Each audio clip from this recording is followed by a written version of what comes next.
live with Aishwarya. So this is Aishwarya. She has been doing Uchishta Ganapati Sadhana, and she has gained lot of fans from the Telegram group. That is Uchishta Ganapati Telegram group, because she has been sharing lot of insights of her spiritual journey, and lot of people have been helped by her insights. So many have pinged me for doing live with her. That is, usually I don't do live with the first Uchishta Ganapati students. I do it with the last batch students. But yeah, many have requested, like personally pinged me, telling please do live with Aishwarya. So today she's there here with us.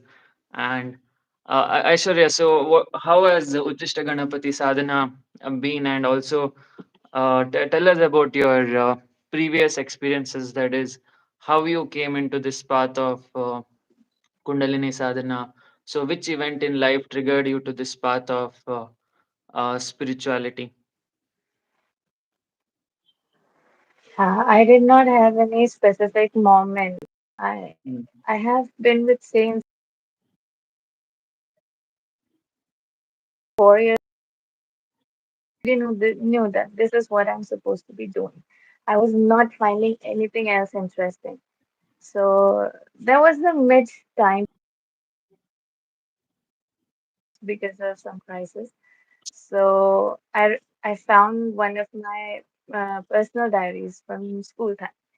So I must be in seventh or eighth grade. And I didn't remember I ever studied that. So when I found my personal diary, I opened it up and I saw I've written about everything numerology, Uh, astrology, I, planets, and I've written in yeah, description Aishwarya. about them. Wait a minute. Like many are complaining about the network. Can you check in fast.com what is your network speed once?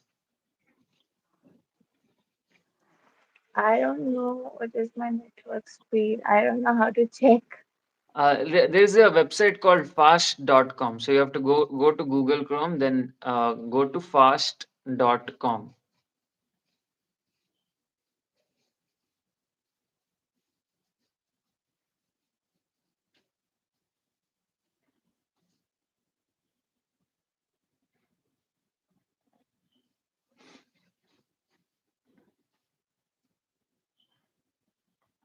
Speed test. Okay. Then yeah, the OG Aishwarya. You're right. So what is the speed? It's 1.1 Mbps. Oh, 1.1. Like, is there any other option like Wi-Fi or mobile internet or something? Yeah.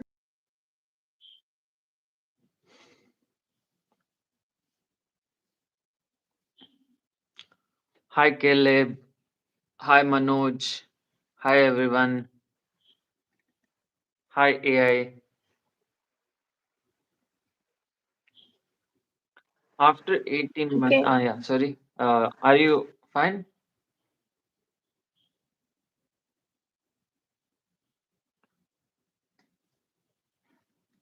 After 18 months, can I get moksha? So after 18 months, you learn like how to channelize the Kundalini upwards to the Sahasrara, and leaving the body is all up to you. There is no force. After 18 months, nobody is gonna point uh, a gun at you saying you have to leave the body. It's leaving the body is all at your own pace. So this 18 months just teaches you how to channelize the Kundalini upwards from the Mooladhara to Sahasrara.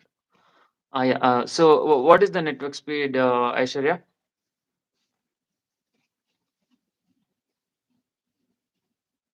Hello,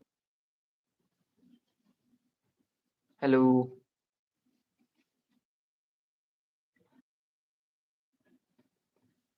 Can you check in fast.com?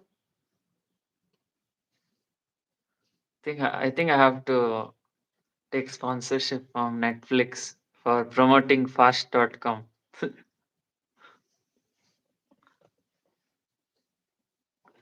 Fast.com.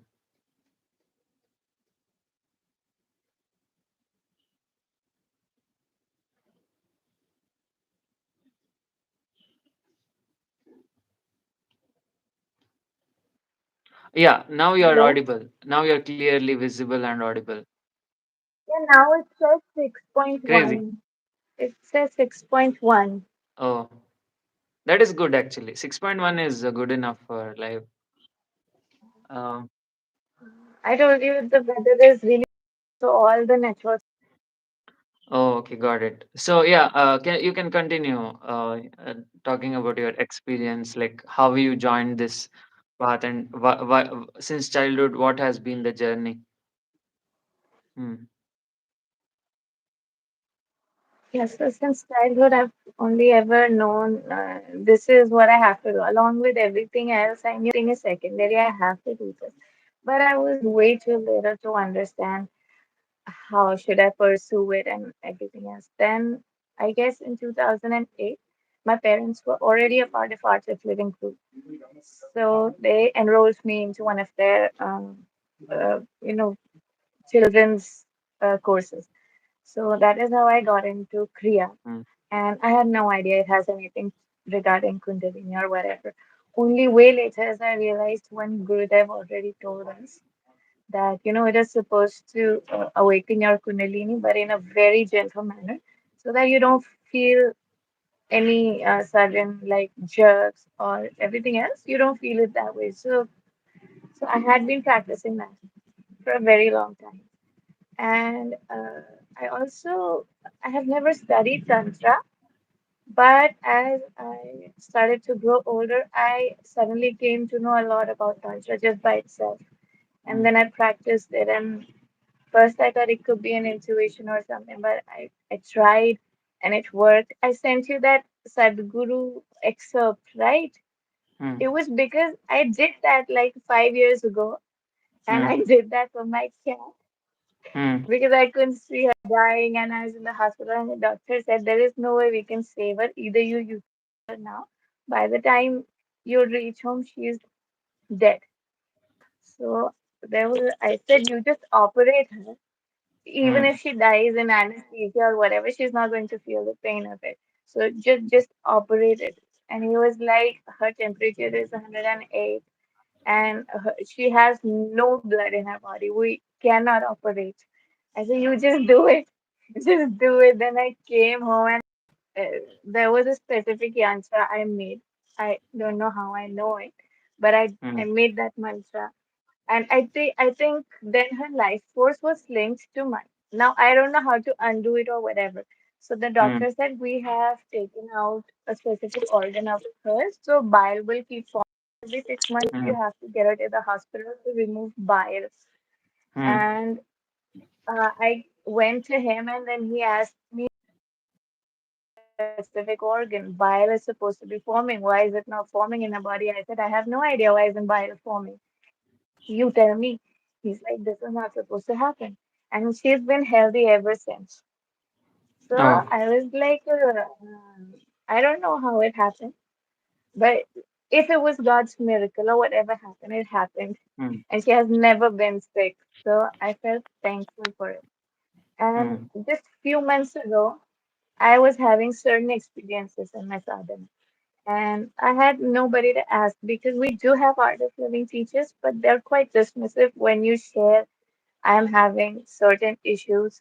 So what should I do or what is the root cause of it so that I can address it. So they were very dismissive about it. So I told my guru Dev like I need a mentor that can actually respond because if I hit an obstacle, I Hmm. need guidance from somebody. Hmm. And if somebody cannot help me, it's of no use. So 1 month after that, I came across one of your videos, and Hmm. that was my lifelong doubt. It was not a doubt, to be honest. Ever since I was child, I have been hearing stotram and reciting. So whenever I recite this stotram or hear it, anything with glory and valor, I am Hmm. like, this is about me. Hmm. Everybody's talking about it. This stotram is about me. I am that, not in a way, not in an egoistic way, but in a manner that I am the same energy. And then I keep hearing these preachers that are telling me, preachers, not the saints, that, this is the maximum you can do in a human form is this is the super consciousness, and you can like come till here. But you and super consciousness is never the same.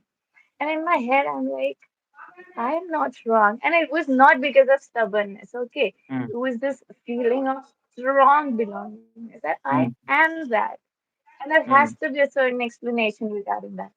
So, mm, and then my Gurudev was the first person who ever addressed it, that we are actually the super consciousness. And when you keep practicing your sadhana, you merge into it. And then whatever you experience, there is no separation whatsoever. And mm, other than him, nobody else mentioned it. So I was like, when I saw your video, I was like, this guy knows. This guy mm, knows. He has to be my mentor. mm, Only he knows. mm, So that is when I decided. I saw that one video and I was like, okay, I'm going to join his course. At the time, I did not even have some money. So, and my mm, mom and dad, they think I'll become some Baba. So they don't endorse any of it. So I mm, had to like collect money from somewhere. And like, I have to join this course ASAP. mm, So that is when I joined your course. Also, past 3 4 months, I am not into Tantra because I've always felt like, okay, the kind of devotion I have, the kind of practices I'm doing, that will take me eventually to mm, salvation or self-realization.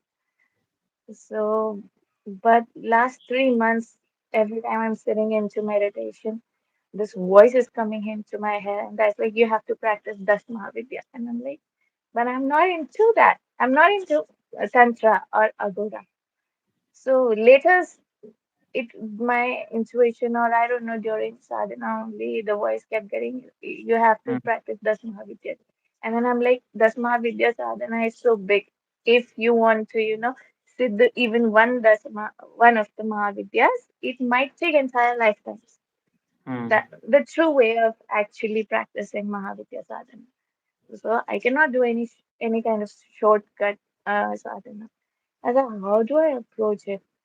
And I have mm, no mentorship, and I don't know, there are like millions of gurus on the internet, but mm, then none of it is real. And by the time I had already joined your course, and then you were telling that, whenever all the Dasama Vidyas, they're guarding the specific chakras.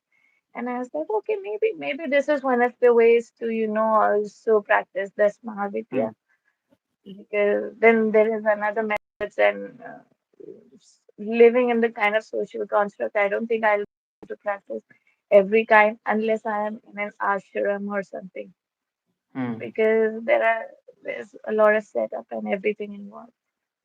So that is when that one video of yours was my deciding factor when I decided to join your course. mm, And yeah, ever since then, I have been practicing my Uchishti. mm, And everybody, initially, I was not thinking of any experiences. I was always like, I'm just going to connect with him or something. So, just like in general. So, I'm not mm, expecting that I'll see him in HD mm, or something.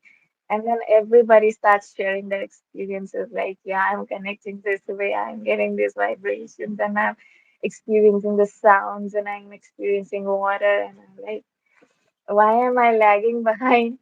I was like, me too, even I want the same package. mm.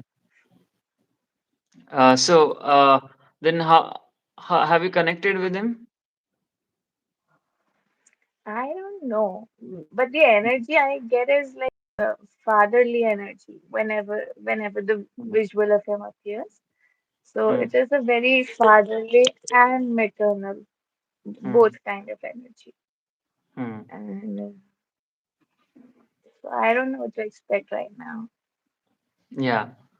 The Samavidyas, right? They are basically like different aspects of the mother, like the divine feminine, what you talk about it. She has different forms. That is, when she is Tripura Bhairavi, she is a mother who feeds us, like feeds us food. And in the Kamala, Mahavidya Kamala form, she is the one who provides us a wealth enough to survive this world. Wealth meaning since we were animals, right? Mahavidya Kamala was there. That is, She provided us a home, shelter, food, all the sorts of wealth, like family and all. And after that, when it comes to Kali, she protected us in the form of mother itself. Like for example, when we were bear, like mama bear, like protected us. So that's like Kali energy. And Bhuvaneshwari, uh, when the mother loves us very much, like very unconditionally, lovingly. That is Bhuvaneshwari. And when it comes to Dhumavati, that is when she becomes old. When a mother becomes old, the thing is, everyone worships all forms of Mahavidya except when it comes to Dhumavati, they'll be like, no, no, I don't want to, because she is very scary. But the thing is, she's like a old mother, and that shows the mentality of people. Like, when she becomes old, we tell we don't know. So that should not be the case. Like, even when she's old, we should take care of our mother. So that shows our dedication. Not only when she's Kamala, like when mother is like full Yeah. rich, we are like, we want our mother. Then when she becomes old, we are like, no, no. So Yeah. if that is the case, then your true color is known. So that is why even Mahavidya Dhumavati, no, we have to let her inside the house. Uh, and also when it comes to, who is that? Baglamukhi. Baglamukhi is again the protective mother, very protective. She is like Durga only. She protects her children, like Vacham, Mukam, Padam. The enemies are basically not the outside enemies. Like we think, Tantra means like destroying enemies and all. But there are like inner enemies, that Kama, Krodha, Madaloba, Moha, Matsara, right? So she stops that. That is Vacham, Mukam, Padam, Stambhaya. That she stops all the thoughts, the negative thoughts from generating.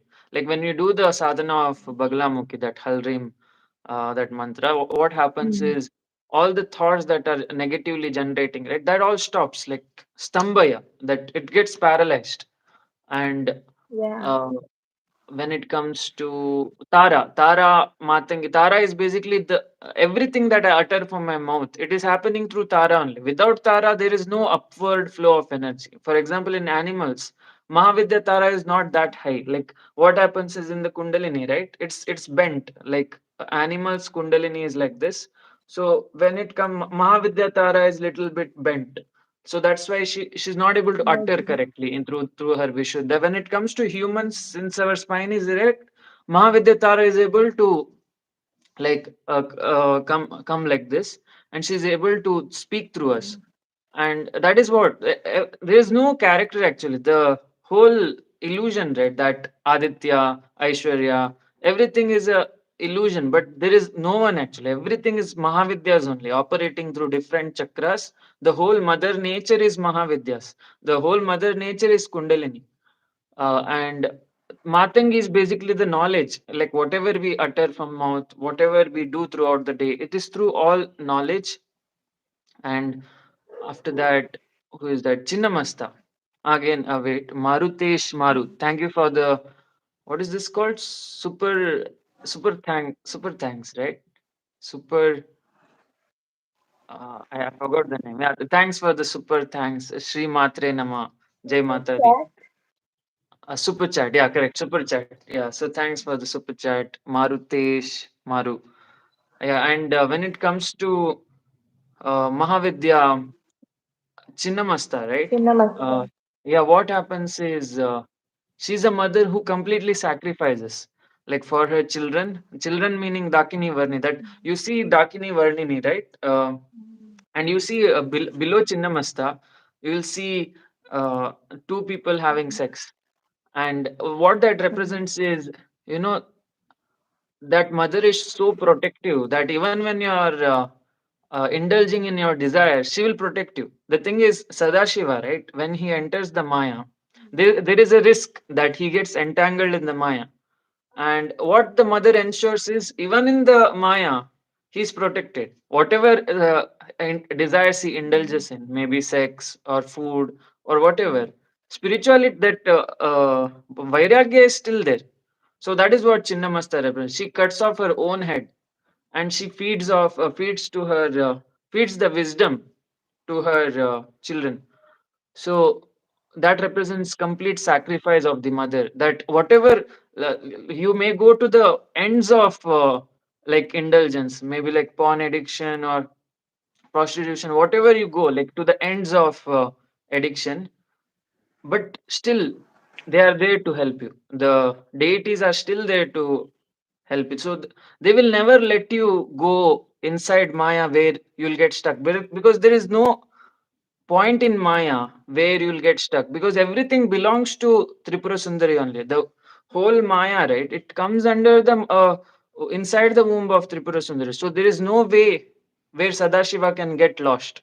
Sadashiva always is in home only. How much ever he indulges.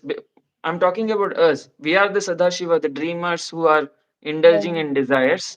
So how much ever we indulge, no they will be there to bring us out again. So that's like an escape sequence created inside the game that we ourselves created. So that is our feminine form, the Tripura Sundari, right? She's our feminine form who has created a womb like structure for our masculine form to dream. So that is how it works. And if we want moksha, the liberation, what we have to do is we have to completely surrender to the feminine side inside us, the kundalini, right? So we are like completely surrendering to that kundalini, so that finally we can go back to our divine masculine. Now we are not the divine masculine; we are like indulgent masculine. Mm. Uh, but when we surrender to the feminine completely, when we tell mother that you only take care of everything, that time she take cares of the whole body. Like for example, like recently I went to Mangala Devi temple. So here in Mangalore, the whole point of Mangalore, right? The Mangalore name has come, Mangaluru has a name has come because of Mangala Devi temple. I went to that temple like once a week I go, and what she does is she completely removes the worries that I have. That is, my body runs on its own. That is, I go to the temple, I take the rounds of the temple, drink tirtha given by the priest. So everything is happening on its own. Like I'm not doing anything. So when that happens, when your body mind runs automatically, that means that the mother has taken over. The kundalini has taken over the body, Mm. and there is no masculine who is needed for worrying. Basically the masculine need not worry about anything, because the character's leela, no, it is written. So the feminine will take over the body, and it will continue as per the storyline. So as per the leela it will continue, and the masculine can go anywhere it wants. It can go inside Aditya, it can go inside Aishwarya, it can go inside whoever, and also it can go outside the Maya also. The masculine is has complete free will to choose whichever character, whichever timeline, whichever time, Satyuga, Dwapara Yuga, whichever time it can go. So it has complete freedom. Only the feminine, right? That is the Shakti part, our character. That it's an illusion that we are that. We are not this. We are that actually. So Mm. that is Chinnamasta. And finally, Tripura Sundari, as we know, she's the everything. Like everything is her, and there is no thing in Maya that is not her. Like everything is her, and yeah. If you if Tripura Sundari is not there, that means we are Sadashiva. That is wherever Tripura Sundari is not there, there is nothing. There is complete void, and that void is us. That is our true self, the void. Yeah, from there, that void formed, this feminine self is separated whenever we want to remember the Maya. Like whenever we want to remember Mm. our old memories, that time we create this feminine form. Yeah, it's like a artistic form of us. Tripura Sundari is our art basically. The Sadashiva Creative self. yeah creates that art, and that art, the beauty, that is her. And that art makes us indulged. Like that art pulls us. Like whatever we created, that itself pulls us into the Maya. So it's a complicated thing, but yeah, soon, like as I tell in the videos, like as people hear that thing, no, we are Sadashiva, we are Shivoham, Shivoham, Shivoham. Then that it'll seep in. That real, our true self will seep in. Yeah, yeah. I don't know. This, you were talking about Mahavidyas, so that's why I Yeah, got so yeah. I wanted to know as well. So yeah, it's good that you got carried away. I know more about it now. Have Mm, you practiced Dasa Mahavidya sadhana? mm. Otherwise, in like a proper tantra second. Dashama with the sadhana, that is previous life I was initiated when when I belonged to the Nath Sampradaya. So I was near the northeast, and during that time I was initiated. But then at the end of my previous life, right, something like someone like inspired me to go behind Vishnu, like the Madhvacharya sect, where like that's why I was born as a Brahmin, and I don't know. Now I'm doing Sandhya Vandan, that Vishnu Avan and all that. But yeah, when I went to the US, when I secluded myself from everything, that time I remembered my previous life where I was uh, Ma Kali Bhakt, and yeah, I don't know why the last point of my life I remembered Krishna or Vishnu. I don't know. Like it was full, like it was going full Shakti path. Then suddenly Vishnu, like how that changed? So now that's why this 18-month program, right? It is like a combination of Mahavidya, that is my previous life, and my and Vishnu, that is this life, plus Bhairavas, who helped me gain this knowledge. So how did you get initiated in this path? Like when did you know that you're going to be doing this? How did it Huh. happen for you? This life it didn't. I was not initiated. Like this life, I started on my own. That is uh, in the US. I started like because my Sadesati is going on. That is Shani 7.5 years, and suddenly everyone started leaving my life, and I was going into the same, the same storyline, that is depression and all that. So Mm. I started this sadhana. Like Ma Kali came into my life like when I was in the lowest, and she like I started with normal bija, Om Krim Mahakalikaaya Namaha. I used to do that 108 times, and I used to sacrifice my blood also. Uh, like I used to give my blood and do Om Krim Mahakalika, but still it was not enough. It was like I was still not feeling anything. So then Ma Kali told, you need to see more forms of me, and slowly I started exploring more and more forms of her. It is Tripura Sundari and all that Mahavidyas. Then I started researching on the Rudrayamala Tantra, like all over the internet, and yeah. Then I started the sadhana without any expectation. I just started, and then I started remembering my previous life during Matangi sadhana. The if you see my live with connect with deity playlist, right? That is like my there. That was the point when I connected with the deities, like in the purest form. That is connect with deities. Wait, I'll show the playlist. Uh, Yeah, it is about like you're telling them the Agora way and everything. not the Are you Agora. talking about that one? Agora is the recent one, but live with deities, no, that is like that is the point where I start, yeah, connect with deities. So this playlist. So connect with deity playlist.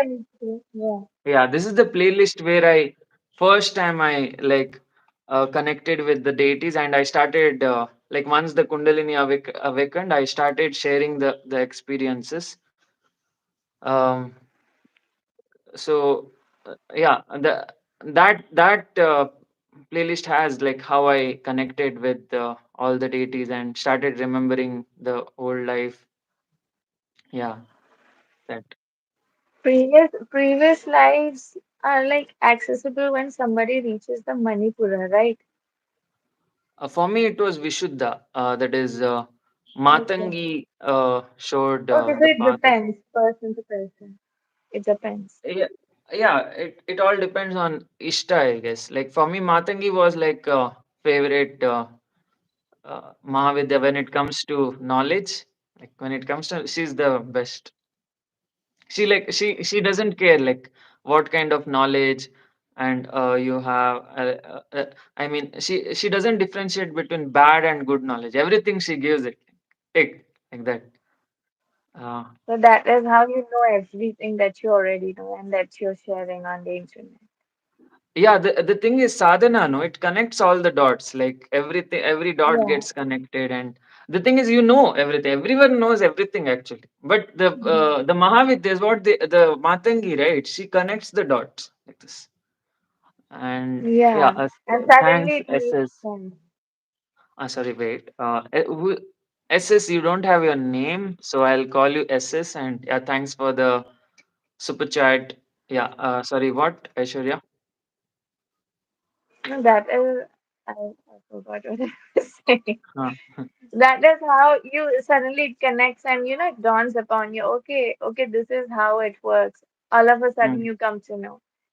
So mm, a lot of time I see a lot of preachers, even on Shankaracharya level. I see, because my mom keeps watching this on the TV, mm, so and I see them like recite a chant or a shloka or something, and then I hear them describing it, and the description is wrong. mm, It's like, you're not supposed to change the Vedas, but Upanishads, they were allowed to change over a course of time so that, when mm, the societies change, you have regulations according to the differing society. mm, So people took the liberty and changed a few facts as well as per whatever was, mm, favoring them. And that is how it went on. And then when I see people at the Shankaracharya level telling people that, so and so shloka means something which it doesn't mean. It is wrong or it is like misinterpretation. Then I feel like this man is telling people the wrong thing, and I know it. But I also know what the correct translation would be. mm, But then who are you in front of? He has a definition. mm, So a lot of times when people watch these things, I often try to tell them that you should read Gita, because Gita is one book where Krishna is like, I am God. I am God and I'm telling you. So, it is one of the things like God is coming for you. He's telling you something directly. It's not hearsay. It's not like like Vedas came out of Brahma or Vishnu, and it is nothing like that. It's like direct mm, word. I'm God. mm, I'm telling you to do this. You're supposed to do this, and this specific thing is a social evil. So then people will ignore everything in the Gita said. It is like Bhagwan gaya bharne. We are mm, supposed to be hearing what every other preacher is telling us, which is always a manipulated text. mm, So I am always emphasizing people to go for Gita. Once you read the Gita, you'll understand what everybody else is, mm, trying to say, or what is the real intent of a specific shloka. Because all these scriptures, they are all encrypted and they can be, misunderstood very easily. mm, I have studied them. That is why I know when I read this specific mantra, I know instantly that if people come to know about this specific mantra, they're going to, even that is why I do not comment when people ask about karma. Because when you start talking about karma, it it has a lot of branches.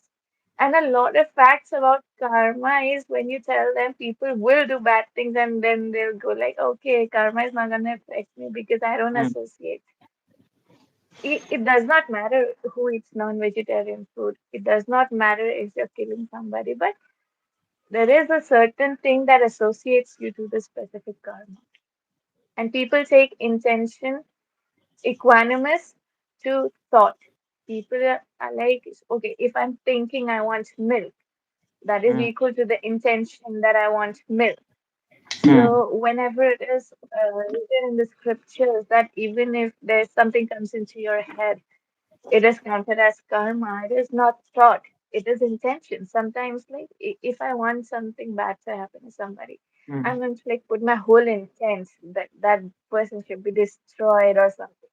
But if I'm a nice mm, person, if that thought comes in, and then I'm going to tell myself, okay, no, nothing bad should happen with anybody else. So that's the mm, difference between intention and thought. So karma is so deep, but everybody wants to find an escape. Two things people are trying to find. One, justification for their bad behavior. Like if they're doing something bad consciously, they want mm, justification. So they'll branch out like what else karma says about this specific thing and how can I find a shortcut. The other kind of people are those who have already committed the bad karma and they're very aware of it and now they want like to trade it. I've seen people that have asked these specific gurus that, if there is a procedure or a ritual that we can transfer our karmas onto somebody else, but we'll give them all of our businesses and all the money we have, we'll give it to that person. It's not mm, possible, but this is the kind of thing people are going on about. So I have got so many messages from people, and then they specifically want you to talk about karma. So, like, specifically talk about how somebody should, have immoral conduct. Because if huh, we tell them straight away karma is an illusion, then okay. everything is going to go haywire. Huh.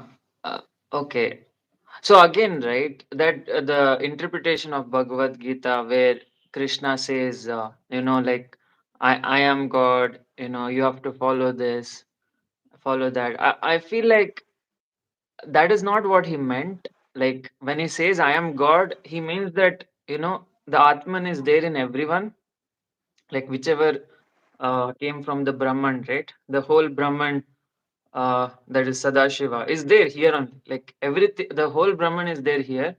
But when the Atman, the drop separates, it creates a kind of, it receives few frequencies. Like now we are receiving only the five sensory frequency, and we are thinking it's real.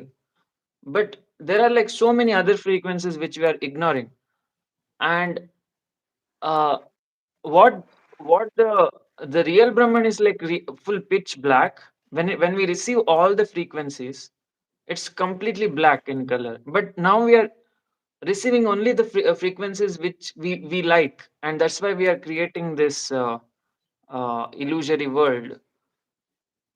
And what Krishna is saying is in that, like, we are the Brahman, we are the gods, we are all the gods. That is, God is not separate from us. And God meaning the creator, whoever created the Leela. That is us only. We created it ourselves. Whenever we close our eyes, whenever we sit for meditation, whenever we stop all our thoughts, that time we are the God, we are the creator. But then when we start thinking, right? So from that void, when we start thinking, when the thoughts come, that time we create this Maya. We start receiving signals which only we desire. We block the signals which we don't desire. So that is what happens when we open the eyes, open the sensory inputs. And yeah, karma means that only. Karma, right? Karma means basically thoughts. So every thought is a karma. So if you're able to stop all the thoughts, that means that you're able to stop all the karma. But if you're not able to stop the thoughts, then then you'll be stuck in the Maya. So let's say I'll give an example. So now I helped a beggar. That is, a beggar was begging, and I gave him sweets, I gave him new clothes, and I provided everything that he needs, haircut, everything. But so now he's happy. So that is a good karma. Next day, during meditation, whenever I'm trying to connect with my true self, that is Shiva, that is pure nothingness, I'm able to go to the nothingness because that good karma that I did was is not disturbing me. It's not like the beggar is, the beggar is not coming in my head and telling, why did you help me, why did you provide good clothes, why did you provide food? So he's not coming in my mind because it was a good karma. So good karma is easy to digest and go to the true state, go to nothingness.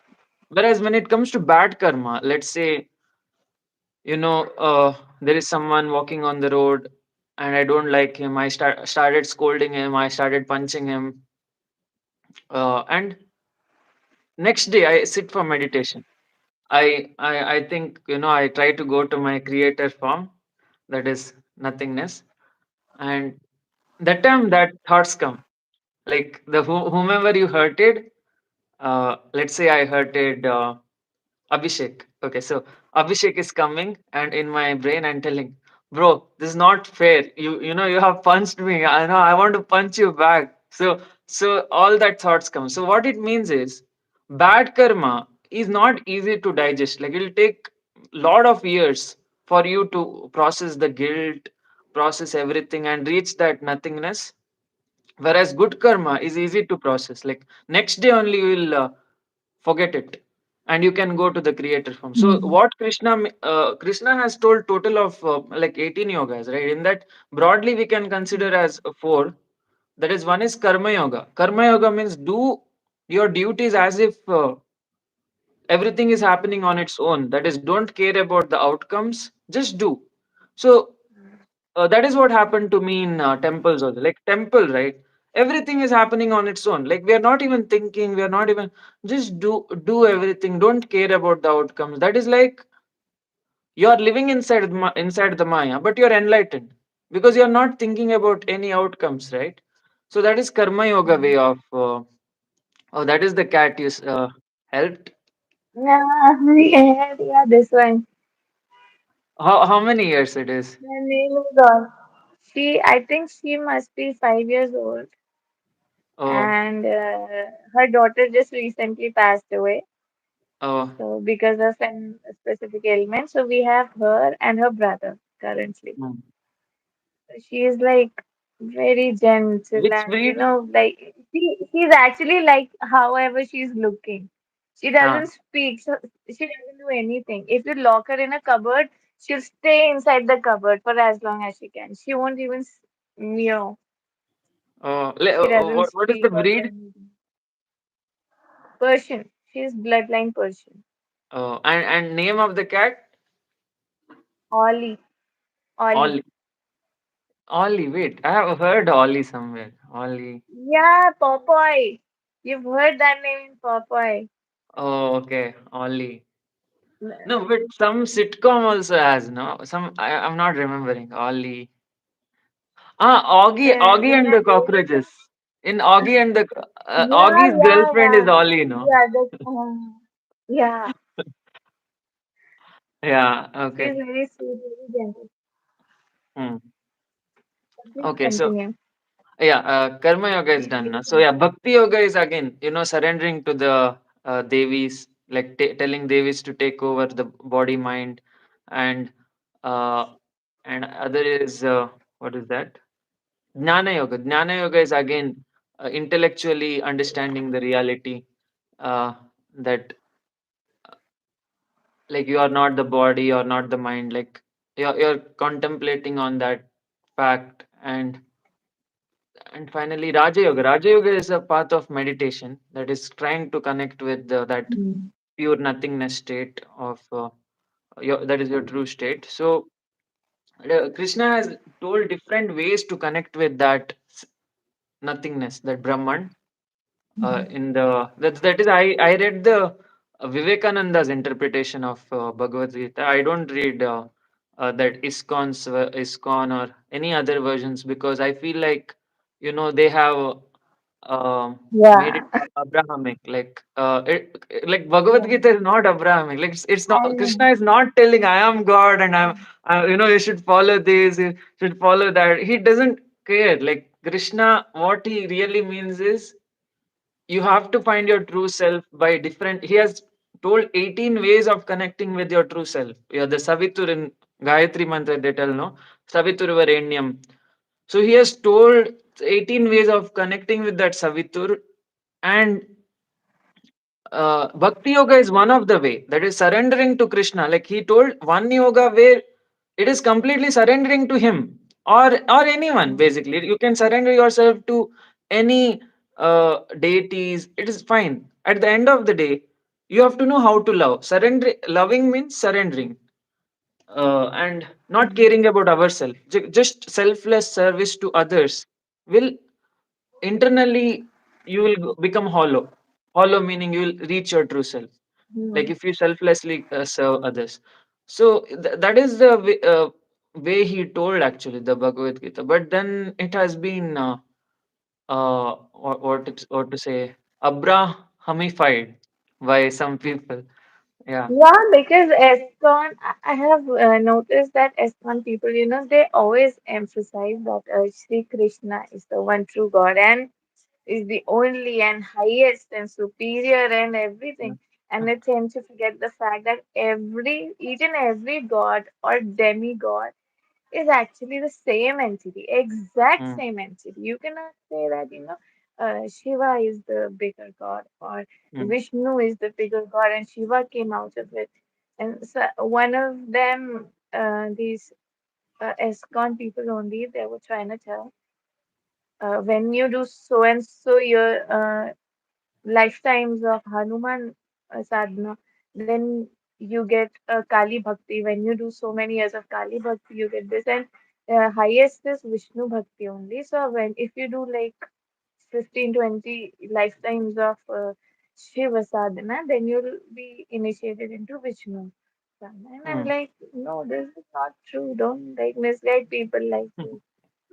Because everybody has a specific deity with mm, respect to their specific characters. No, if somebody mm, is feminine dominant, they could be like drifting towards Shaktapanth. mm, So this is not. I have seen they try to make Krishna the same, which he is, but then it dismisses the fact that anybody else praying to any other deity. I mm, have seen 3 or 4 friends of mine that get into this kind of a thoughtful tornado that am I doing right? Am I supposed to be praying to Krishna? But I like Radha Rani, or somebody will say I like Hanumanji, but the person is saying you should be only praying to Krishna. It's like it's okay. You mm, pray to mm. anybody, you'll reach this. Any destination is one destination, Mm. super consciousness. So you pray to anybody. Correct. Yeah. The Rupesh is telling the misguidance also is Krishna. Krishna makes the game fun. Yeah. Yeah. He plays around. Krishna, sometimes he teaches lessons uh, by sometimes, like bad scenarios. Also. Like bad scenarios also teach lessons, right? So he puts you in challenging situations where it'll test your real love, your unconditional love. Like he will test you basically to see how sattvic you are, how how much selfless you are. So yeah, Krishna does that a lot. Yeah. So I also wanted to ask you, Hmm, uh, like, whichever I forgot, you just told you follow this specific lineage. hmm. So, do you have a guru from that lineage, the tantra that you were initiated into in this lifetime? Uh, I just know it is not sampradaya, and I feel like the memories that I downloaded from the previous life, my guru was uh, her name was Yogini Mata, and I'm not like I used to call her Yogini Mata, and I'm not sure like I'm not. It's like it's downloading uh, bits by bits. It's not like completely downloading. The more I'm doing sadhana, the more I'm downloading it, and yeah, like once all the memories collage, then I'll be able to share it completely. But till then, I can just share the wisdom of universe and not my previous life. Like my previous life is personal to me. I am asking So about this uh, life. I'm this asking life, about this life. Like, did you, in that no, no, specific lineage that you were initiated, did you have no, a no. guru? I'm no. Now I'm just Vaishnavite. Like in this life, I'm pure Okay. Vaishnavite. I have not taken any diksha from tantric guru. Um, and yeah, now it's Madhvacharya only. That is the guru, current guru. Okay. Yeah. Okay. People are also asking about, they have been experiencing everything, whatever they've already mentioned in the chat.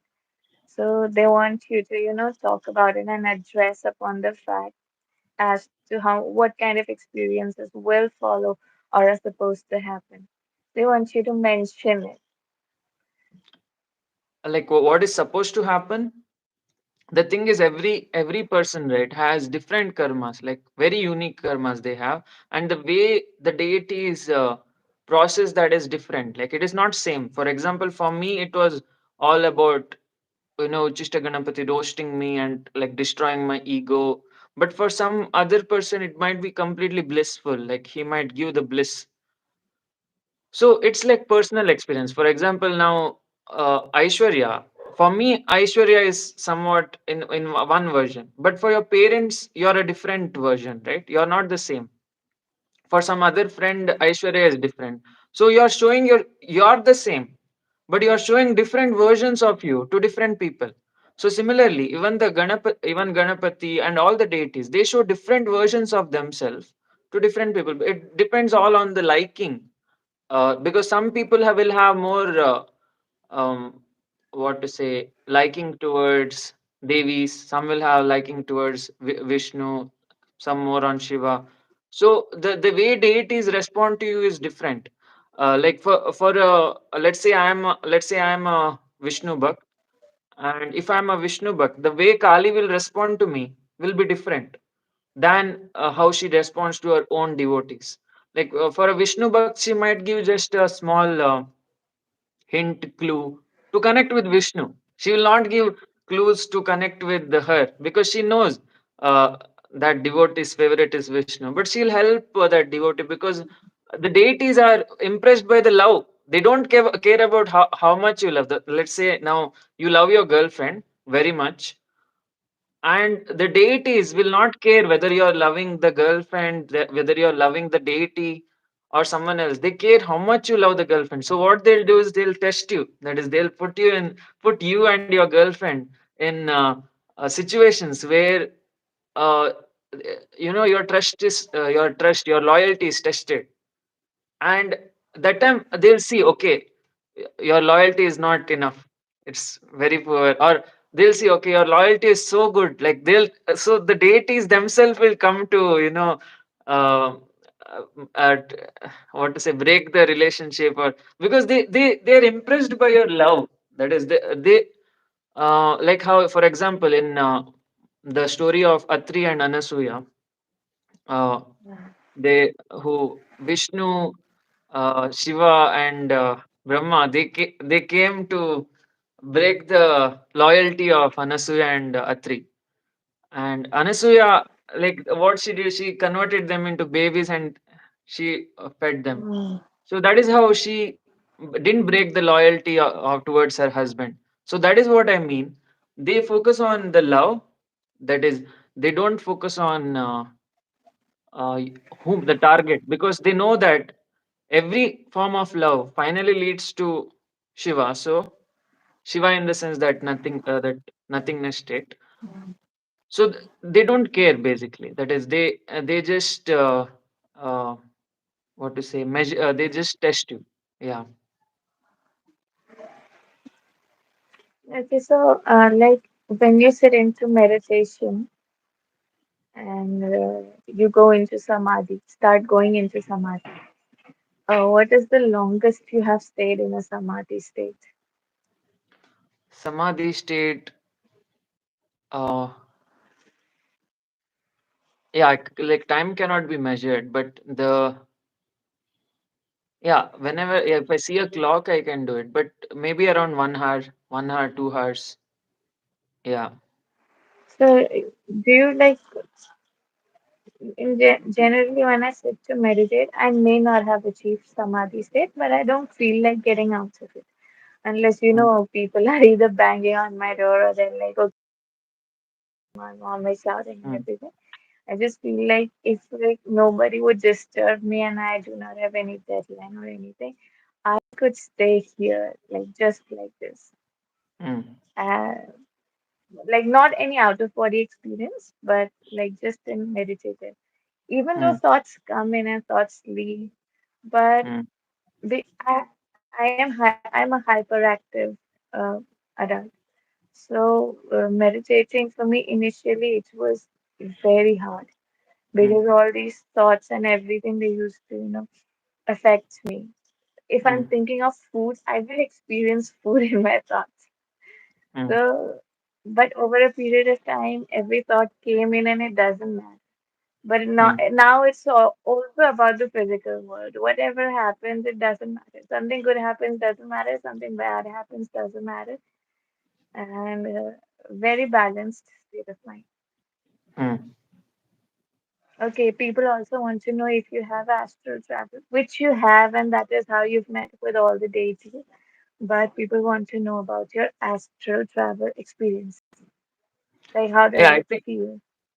Yeah, I think I've shared some. That is like the molestation part, and that is uh, What was initially. that? Yeah, initially, like after the Kundalini awakening, right? So I started listening to what is delta waves, like to try astral projection. So when I heard, like I put in my speakers. So this is the speaker that I put, and I started playing you can search delta waves in YouTube, and when what happened was, like I was able to see myself like sleeping. I was able to see myself Yeah, sleeping, and yeah. some days what happened was, when I came, like when I was trying to get back to my body, I saw one like black entity. It was not human. It was more of like animal nature, and it was doing something to my body. Like when I was in the, because in US, right, there are a lot of what to say, um Demonic entities. not demonic, like they the ritual, the what is that called, antim samskar, that final ritual they don't do correctly, Yeah, no. So that time there what are, happened, yeah. yeah, some animalistic kind of entity was like feeding on my body, and I was like seeing from my astral body, was seeing from above like what is going on. Then when I came back to the body also, it was like, it was near my ears. It was like Oh, doing something, and I'm like, oh, this is like some vampire or something. Then I woke up. Like when I wake up, no one is there. Like when I wake up, there was no one. But when I'm like in the transitionary state where the astral body is yeah, separate, the thing is, when we sleep, right, our astral body separates. Like when we dream, it goes to the astral world. yeah, The thing is, you have to know that astral realm, causal realm, Sadashiva, it is not outside. It is here only. Like yeah, it's all it all depends on how you vibrate. Like now your radio is tuned into this FM, and that's why you are seeing the physical realm. But when you sleep, no, your FM, this tuning changes.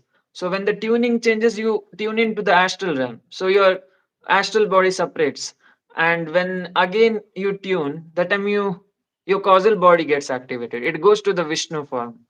So it all depends on how you tune your consciousness. So our consciousness is like a radio, and the tuner is our It's like how our meditative state, the state we are in, the brain waves are the tuner, and the way we tune our brain, it depends on that's the way we change the realms. So brain is a tuner, yeah, brain is a tuner, and the way we go to meditative state, that is how we change the realms. And yeah, what I felt was delta waves are too dangerous. That is, if not Yeah, done under precaution, then and it can attract. supervision, and Yeah, it can. supervision. Yeah, it can attract a lot of entities because your physical body is left alone, no? So yeah, that's why it is to be done under the help of guru or deities. Like you have to have full protection of the deities. Otherwise, it's dangerous. Yeah. When it first happened to me, Mm, I have a picture of my guru in my, and he always listens to me like almost instantly. When I started to realize it, I stopped making any kind of wishes. But he always listens. So that day I was like, I've never experienced astral mm, travel, and everybody's talking about it. So I want to experience astral travel. So I slept. mm, And in the middle of the night, I open my eyes and I'm sleeping in my room. And there's another entrance. There are like two entrances into our house. So through another entrance, I see this woman. Okay, she has very long hair and mm, she looks either Bihari or Bengali kind of features. And she's looking at me and she's smiling. So from my room, I'm seeing directly into that room, and there are no mm, walls. And then I suddenly realize I can look anywhere in the world I want, and mm, it'll be like watching directly at it. There are no walls. It's not like imagination, it's very real. mm, And before addressing the entity, for a moment, I was like, "This is so cool." I was like, mm, "This is so cool." I'd only read it in this autobiography of a yogi that this is how his Yukteswar Giri Maharaj once gave him Shaktipat for a few moments, and that is how he described. mm. And that is when I told my guru this through the photo that his guru made him experience this.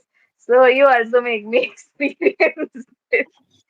So that is Uh-huh. the day I Mm, experienced it, and it was really cool to be able to look everybody. And then I come mm, back and I look at that woman, and she was going towards my mother.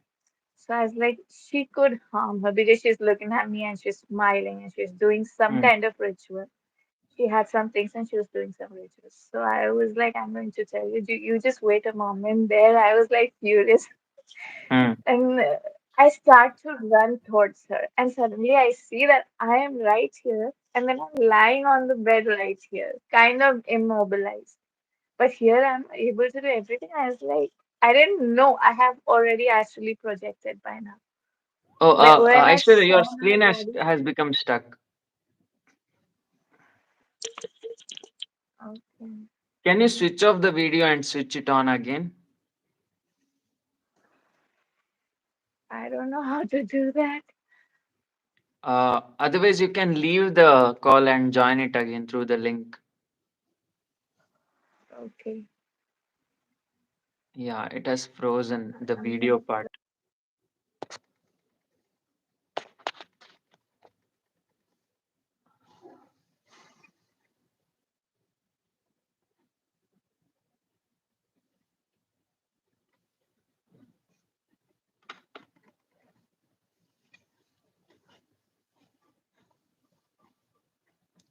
Land. Rupesh, Aditya, what are you gonna make me experience? I don't know. You have to ask the deities for experiences.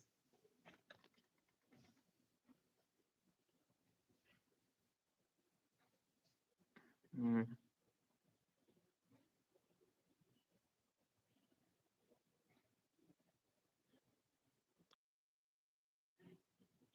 Yeah, now it is visible.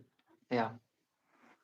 Yeah, so and when I was about to, go grab that entity, my guru manifested in his astral form. I saw, and then he like held me like this and threw me back inside my body. mm, And it was just, I think it was just a way of making my wish come true. mm, And after that, I experienced astral projection two other times. When I guess I visited my own self from some other timeline, and the guy was about to jump into a well to take bath in the summers with his friends. And then I saw in the well, and the water was not there. And I'm telling the guy, okay, don't jump, don't jump, don't jump. He cannot mm, hear me, but for a moment, the guy freezes, mm, listens, and just tells his friends, okay, I don't feel like jumping anymore and stuff. And thank God. mm. Oh, And when it happened two, three other times, and then I got fed up with it. Then I was like, I don't want to experience it because, okay, it's good for one or two times, but then what use it is? It's no use with me in the path of self-realization. It's like a distraction. It's not giving me any kind of excitement anymore. So I mm, let that be. correct. So Like, can you once like astral project at will? at will, I will need the help of Bijaksharas or I'll need the help of delta waves. So without Bijas, without delta waves, I can't do it. Yeah, because like since beginning I have been practicing mantra, and like there are few of my friends who can just without any mantra they can go to that shunya and like chain the tunnels and all. But I'm not that advanced, I guess. That is for me, mantras are very much necessary to connect with the shunya. Yeah. Okay, you were telling something about.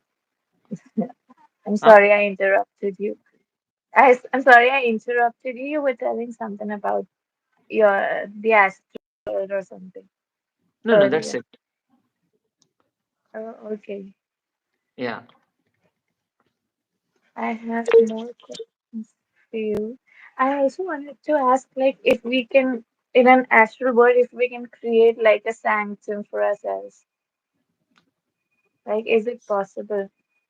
Like a Sanctum. sanctuary, like a sanctuary, like um an an astral world, Mm, but it's not a huge astral world. But sometimes if you like, if you've lost your loved ones or something, you can have that sanctuary kind of a place, and you can mm, meet them there or correct. something. Yeah, it is Like, possible can we? through. Is it possible? Yeah, yeah. The thing is, permanently, if you want to live in the astral planets world and all, then samadhi, nirvikalpa samadhi is the only way. Otherwise, it's like, as you told, few minutes of experience, out of the body experiences that you shared, like few Mm, minutes, few hours. But if you want mm, permanently to stay there, the astral planets, then nirvikalpa samadhi. And regarding creating your own astral places, for that you will require again the help of the deities, that is mantras. So without mantras, it is very difficult to create because your own thoughts will be coming into play, right? So when your own thoughts mm, come, then it's like blockage to create something. So you have to, for everything, you have to go to the shunya. Whatever you want to create, you have to know how to go to the shunya, and mm. you have to know, you have to find a method like bijaksharas or whatever and create that place whatever you want.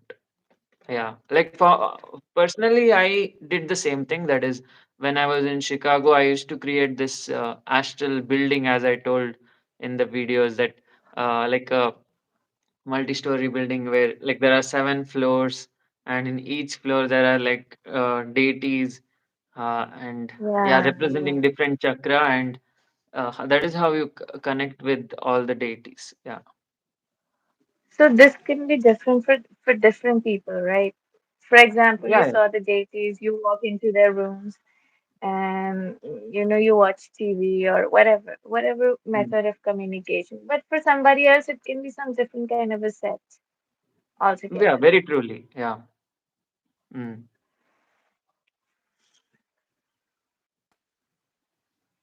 Okay.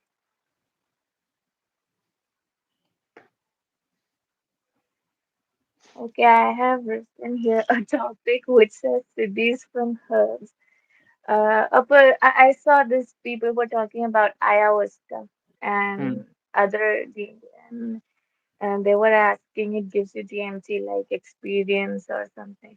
So I would like to tell everybody that for pure DMT you have to like go through your sadhana only mm, because I experienced momentary highs of that kind.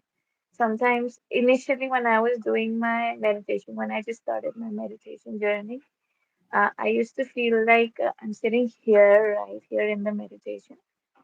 But for some mm, reason, I'm here. And mm, like, I feel like I'm very a tiny point object and I'm looking at my body. I cannot see it, I can feel. So I'm mm, like, my body is all the way down there. Or sometimes I would feel like uh, I'm a point object at the base of my body. And then all my skin and everything has come down like clothes. mm, Taking off clothes, everything falls down, and that is how you feel. And then I started to feel these. I don't know if what kind of sensation it is like orgasmic kind of sensation throughout your spine. It's mm, like so intense that staying in a stable position it gives you some weird kind of chills. So you just have to adjust yourself, because it mm, feels so intense. It happened mm, quite a few times. So I brought this up because yes, like ayahuasca, there are many different herbs that give you different kinds of siddhis. Like ayahuasca will give you temporary siddhi to connect with certain deities, but there will be different other siddhis. You say Jasiddhi Siddhi Jari, so they give you like power to transmit from one place to another, like in a lightning speed. And it is mm, also the story of currently Ayodhya Ram Mandir temple. The previous statue they had there, it was from this specific place from Kashmir. mm, Kashmir is mostly predominant because of mm, Shaivism, mm, and they have their different Tantra religion. But there was this only one temple of Sri Rama. And there was this another priest that was in Ayodhya at the time who got a Swapna Darshan. And Sri Ram in his dreams told that, my statue is in Kashmir at that place and you have to bring it to me. So that man travels all the way down there. But it used to be a very spiritual place for everybody else. So he stole it mm, and he came back to Ayodhya. So he was in the middle. That is when the priest out there, he had this Gutika Siddhi, they say, this mm, herb. So he makes this herb into a bowl, he puts it in his mouth, and then he mm, travels at the speed of light to get back the statue, the sculpture of Sri Ram. Later, it came to be known that, Sri Ram also came in his dream and told that is where I'm supposed to be, and that is the story of previous Vigraha of Sri Ram mm, at Ayodhya. Now it was an altogether new Vigraha we see down there. So there are many herbs that gives you many temporary siddhis, but they are highly deteriorating for your spiritual health because first of all, it gives you ego, mm, huge ego it'll give you. You'll be like, okay, I'm like Superman and I can do this and I can travel and I can see future. But these are all momentary. They will last for a few moments only. By the time they go, they have left a huge ego mark. But other than ego mark, a lot of people they get dependent on these to connect with deities.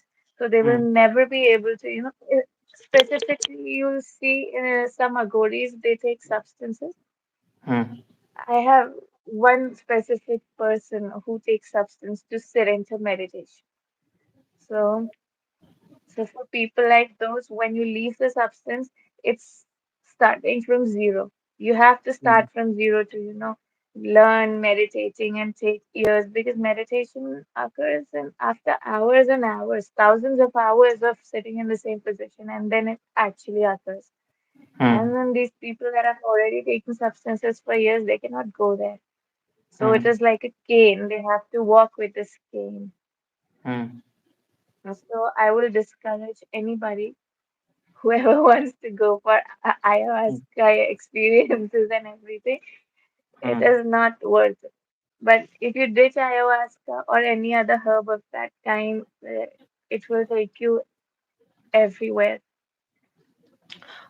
Yeah, like I think like in my whole life, right? I have never tried psychedelics. Uh, Only I have gone till only bang. That is, bang means cannabis. So, like here, I have told in previous videos also that here in Holy Day on in Mangalore, Holy Veera Venkatesha Rathotsava Holy, they give bhang as what is that? Uh, Prasadam. Prasad. Yeah, so that's why I took, and yeah, I tried it in Chicago also. That is not prasad, but that is like edible. So I tried because first Oh, time I visited Chicago, like some discovery I had to make because in India it's illegal, right? So I wanted to try what, so you went to but a place where they made it legal. yeah. So that's why, like, I wanted to try what all the fuss is about in edibles, and it was too strong, like too strong THC, that Delta 9, and it took me to a very scary place. At the same time, when I started listening to bhajans, it took me to a very divine place also.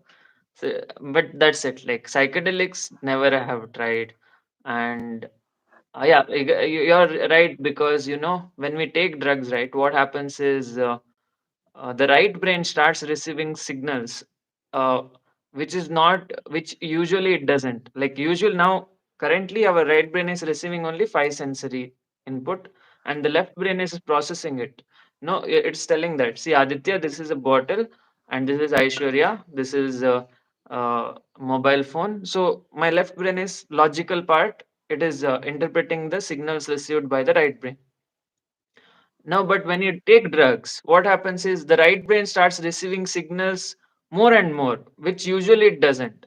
And the left brain is like, it's confused because it never, it never had to interpret new signals, Mm. right? Or normal five sensory. So the left brain starts telling, "No, bro, I give up. I don't know what these signals are."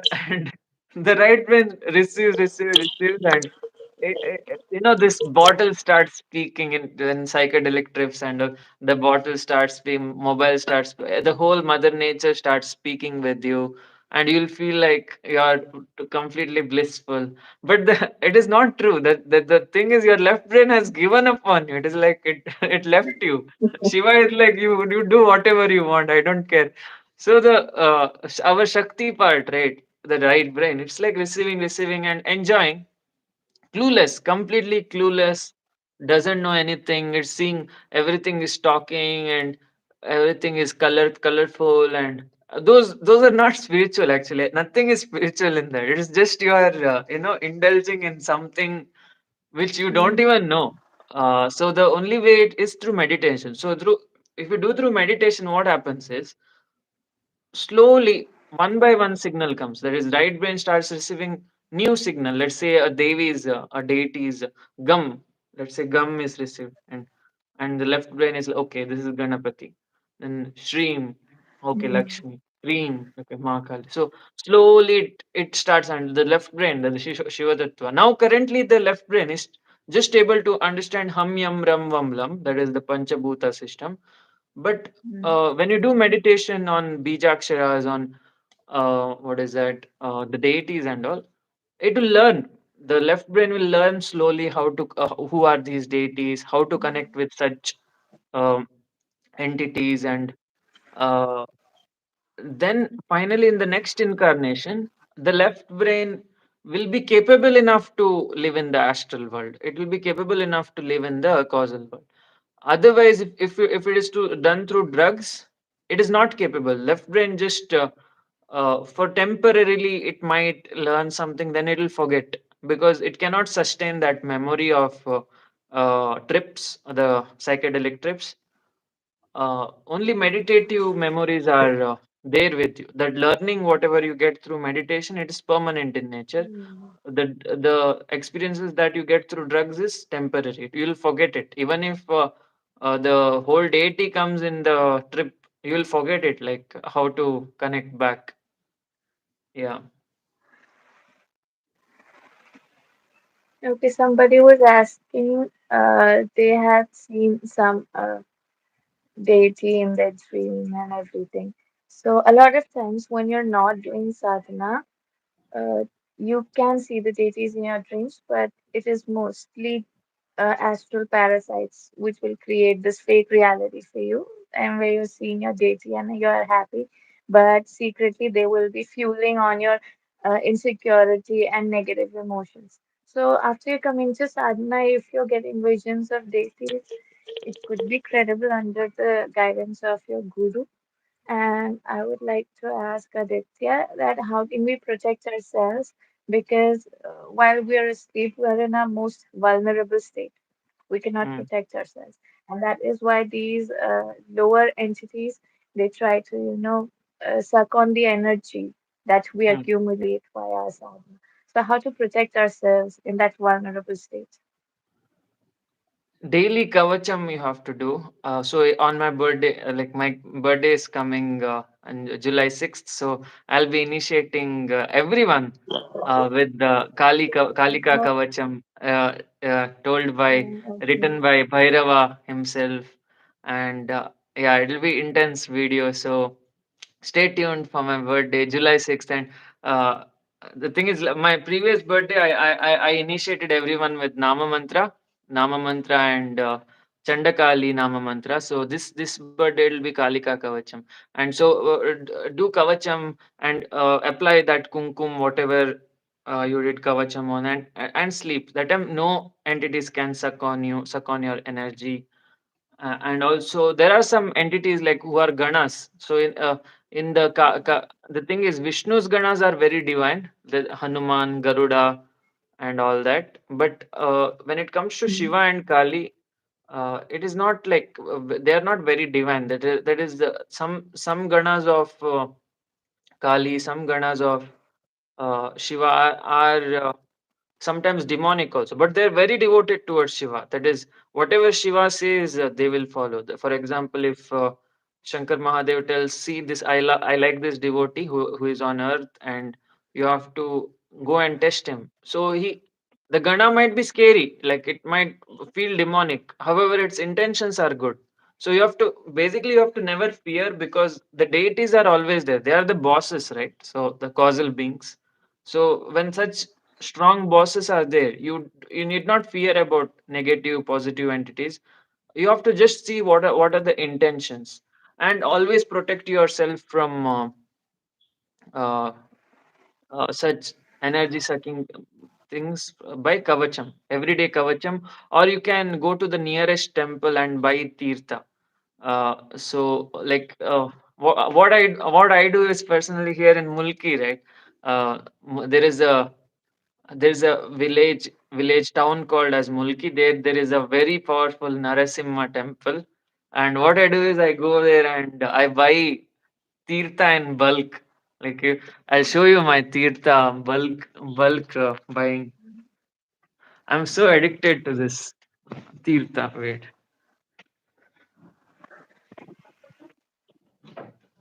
so yeah, this is Narasimha tirtha. This is on Ekadashi day they did. So Okay, it's like a drink. no, it's tirtha. What is tirtha? I don't know. Oh, you don't know what is tirtha? Tirtha is basically when at daily morning, no, in temple, what happens is Uh, they do abhishekam of okay. the deities, I understand. and that water that comes from the deity, they put it in uh, uh, like a kalash kind of thing, and they serve it to whoever comes to the temple. And uh, then uh, after like sometimes if you Fake is saying. Rupesh is saying Aditya's choice of My sting it is Red Bull. Yeah. Uh, very addictive, guys. Narasimha Tirtha. Go to the nearest Narasimha or Hanuman. Every time someone says like, I feel like in emails, and I get emails like, uh, so I'm getting infested by that some entity. They're like harming me and all that. So I just tell them, go to the nearest temple, anything, Hanuman, Shiva, whoever it is. Bring lots of tirtha to your house. Then just sprinkle it all over your place, like all over your bed and house, everywhere. That time, that tirtha itself, right? It will protect the aura. The thing is, I from the Manjunath, Kadri Manjunath temple, no, I there is like a huge Gomukha tirtha. So what I do is I buy in like full in 10-liter cans. I bring tirtha. Then I do the yeah. abhishekam to Kali with that same tirtha.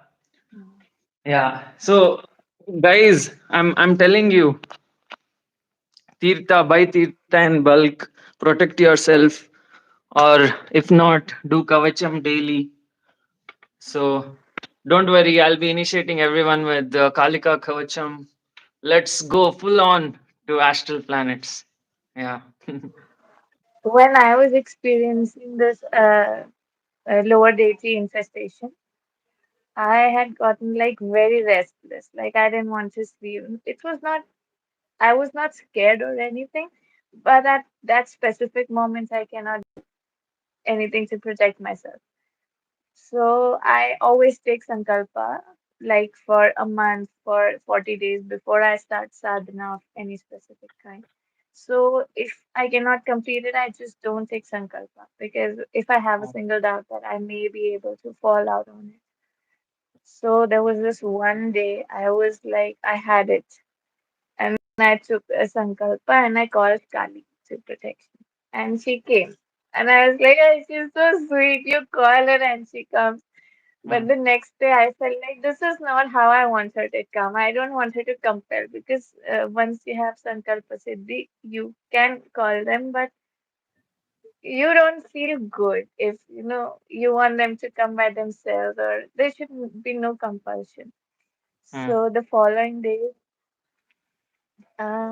because of certain kinds of experiences, and also because I have ADHD, so OCD is a compulsion. So because of ADHD, I have this issue that I cannot touch people. So when Ma came and she was in her like beautiful form only. So she like tried to hold my hand and I was like I cannot touch. I can only touch animals, and if I'm touching somebody by my will, it is okay. Otherwise, it disturbs me a lot. So then she came as a leopard. Then she came as a cow. Then she came as an old woman because I'm fairly comfortable with old people. And then she came as herself. And mm, so she knew that I have a certain problem. So she mm, works her way around and then mm, she comes. So I was not expecting, but I've always thought of Kali. I've always revered and loved her form and never felt like her form is fierce or anything. I've always experienced love emanating from it, irrespective of her form. mm, So that is how I experienced Kali. And I think that was a build up for when I could see. So the mm, one time I just got a glimpse and it was kind of scary, but I didn't feel scared. I was like, I got glimpse. mm. Aishwarya, your internet got stuck, or it's my internet.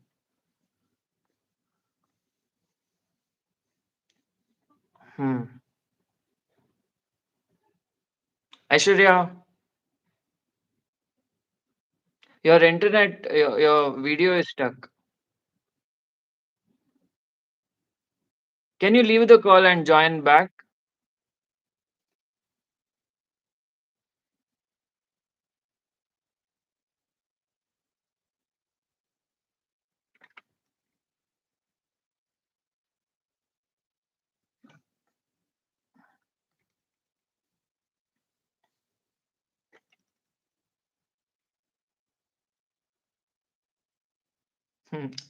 Kailasa Nityananda. That guy is like crazy. Nityananda Swami. I'm talking about this Nityananda. So funny, like all his videos.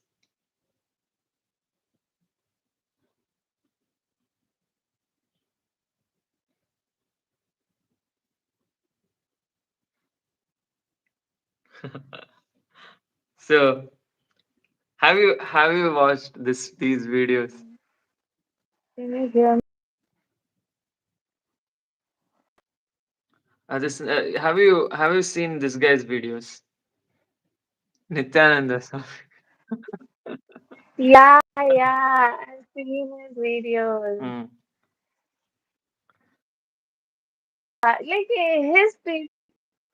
his group is cult or something. I don't understand. When I saw the Hmm. people that were, talking about his cult or whatever it Hmm. is, they seem very non-spiritual and highly materialistic as well. Hmm. Not just materialism, there was Yeah. this rajas and tamas energy was so high, Hmm. and I was expecting the sattva to be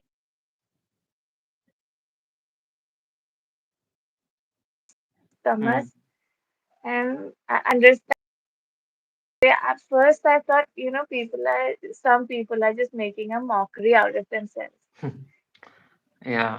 Spirituality has got a bad name because of bad reputation because of him. Everyone thinks spirituality is Yeah. like joke. It's not. Yeah. Yeah, Aishwarya, before we end the live, so what do you have to say about what do you have to say to the audience? I just would like to tell everybody that stay consistent. And staying consistent is very hard. But if you just stay consistent, whatever you're looking for is also looking for you. Hmm. That is how manifestation works. The things you manifest will come true if they're already present in the future. Hmm. If it is not in the future, it will not come true. So if you just stay consistent, you will get all the experiences. And for now, everybody wants to, see and meet with the deities. So if you stay consistent, everybody else is already seeing and meeting with the deities. So consistency will bring like huge revolution in your sadhana. Hmm. Truly. There are a lot of forces which will like break your sadhana, which will tell, don't do, like go and eat something, go sleep, Mm. or go to meet your friend. Like you can do all those stuff, but you have to keep a dedicated time for sadhana, no matter what. You have to do it and finish it, so that even if the deities don't come, like deities are testing your patience, they are testing your loyalty, so they will never come until you show that I will do the sadhana. Even if you don't come, I will do the sadhana. So if you show that unconditional love, only then they come. So be ready for um, like complete blank experience. No, be ready for no experiences, because they are testing your patience. And that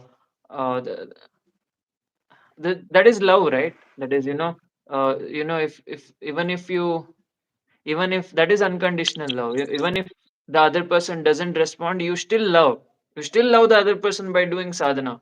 You still give a call. The sadhana is a call. Like the sadhana that you do is like a call. You're trying to call the deity, but he's not picking up the phone. So but still you should not stop. You should every day you should call, hello, hello, who is there. And one fine day, deity will open the door and full love you completely. Yeah.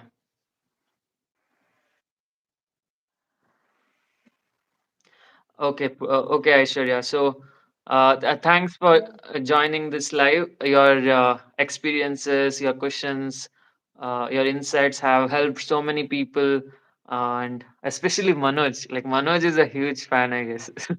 uh, so, thanks, thanks everyone for joining this live. And yeah, we'll meet for the whiteboard series on Sunday, and next Sunday will be uh, Kalika Kavacham initiation. So stay tuned and Jai Mahakal.